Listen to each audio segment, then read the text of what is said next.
सुख जे काही आहे ते आजच आहे. आपण जर म्हणत राहिलो की माझं 10वी झाल्यावर मी सुखी राहीन, माझं 12वी झाल्यावर मी सुखी राहीन, माझं डिग्री झाल्यावर मी सुखी राहीन, मला नोकरी लागल्यावर सुखी राहीन, माझं लग्न झाल्यानंतर सुखी राहीन, लेकरं झाल्यानंतर सुखी राहीन. असं करत करत करत कधी आपण आपल्या डेथ बेडवर असणार, आपण मरण्याच्या स्थितीत असणार, आपल्याला माहीतच नाही पडणार. तर हे आपण सुखाला कधी पण असं पोस्टपोन करत नाही न्यावं. सुख आजच आहे, आजच्या क्षणात आहे, प्रेझेंट क्षणात आहे. कारण उद्या कधीच येत नाही. आपण विचार करत राहतो की उद्या होणार, होणार, होणार. कधीच होत नाही. उद्या कधीच येत नाही. सिच्युएशन आजच असते. सुख इथंच असते. सुख इथेच आहे.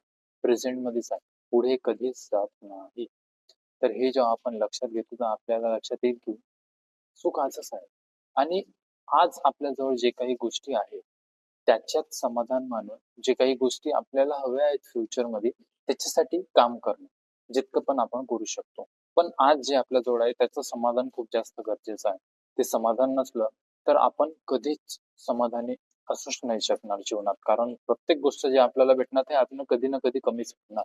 म्हणून ज्या काही गोष्टी आज आहे आपल्याजवळ, ज्या गरजा आपल्या पूर्ण होत आहेत, त्याच्यात समाधान मानून जे काही गोष्टी आपल्याला पाहिजे आहेत त्याच्यासाठी काम करणे. असं आयुष्य जर जगलं तर हे खूप जास्त सोपं होते. त्यासोबत एक गोष्ट लक्षात घ्यावी लागते की लाईफ इज ऑल सफरिंग. म्हणजे आयुष्य हे दुःखाने भरलेलं आहे.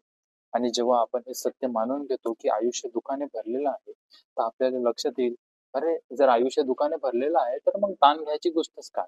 ताण तर घ्यायच नाही लागत. मग ताण घेणंच सोडून देतो माणूस. त्याचसोबत आपण काही गोष्टी करू शकतो, जसं स्वतः सोबत काही वेळ बितवणे रोज.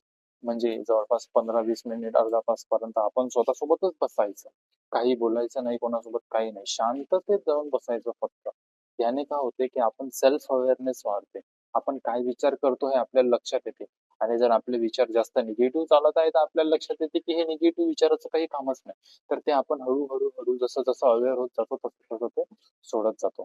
तर असं जर आपण करत गेलं ना, तर आपलं आयुष्य सुंदर होईल. दुःख जे येतील त्याला आपण हाताळायला चांगल्यापणे सक्षम होऊ. अशा काही गोष्टी घडतील. बेस्ट विशेस.